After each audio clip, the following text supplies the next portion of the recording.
Alors bonjour et bienvenue à mon émission La science pour les nuls. Ici, Jean-Hugues Bubule pour vous présenter un geste que tous les invertébrés font, sauf la girafe, qui est le bâillement. Alors j'ai aujourd'hui l'honneur d'accueillir à mon émission deux docteurs de l'Institut du... Alors bonjour Monsieur Ackberman. Bonjour. Et bonjour Monsieur Magazavin. Bonjour. Merci d'être venu à mon émission. Alors, premièrement, j'aurais une question. Pourquoi est-ce que nous baillons? D'abord, habituellement, nous baillons lors d'une période de fatigue ou d'ennui. La respiration va donc être plus lente et le gaz carbonique va s'accumuler dans le sang. Selon cette théorie, nous baillons pour rétablir le niveau d'oxygène dans le sang.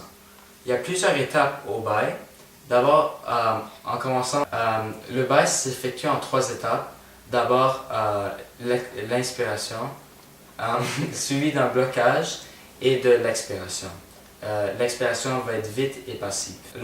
Lorsqu'on baille, tous nos muscles dans nos corps se relâchent en permettant de mieux sentir notre corps. Ok. Merci de cette information. Alors, j'aurais une question pour vous maintenant, Monsieur Magazavin. Pourquoi est-ce que le bâillement est communicatif? Tout d'abord, c'est dû aux neurones miroirs. Ces cellules nerveuses sont situées dans les lobes frontaux, c'est la zone émotive du cerveau.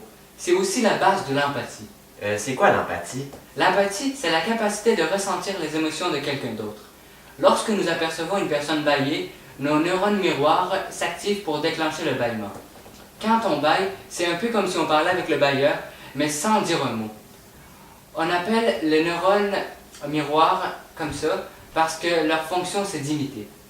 L'homme et les grands singes sont les seuls êtres à être capables de produire une échokinésie. C'est quoi l'échokinésie?